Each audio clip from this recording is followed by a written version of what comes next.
ഇന്ന് ഒരാളെ 9:30, 10:45, 11 മണിക്ക് ശേഷം ഒരാളെ ഇവിടുന്ന് ജിമ്മിയിൽ നിന്ന് സലാബത്ത് വരെ ഓടിക്കും. എന്തിന്? അന്നെന്ന് ഇവിടുന്ന് ജിമ്മിൽ നിന്ന് ഞങ്ങൾ ഓടിക്കും.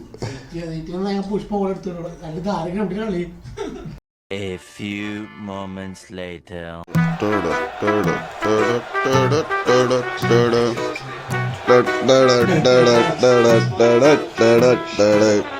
എന്തായി പറയൂ. കളി ചെയ്യാനായിട്ടാ? അതൊന്നും പറയാൻ പാടില്ല ഇവിടെ. അതൊന്നുമില്ല. കളി തുടങ്ങണതിന് മുമ്പ് എന്താ പറയണേ?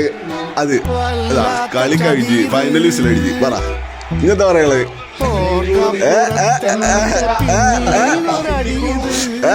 പറയണു.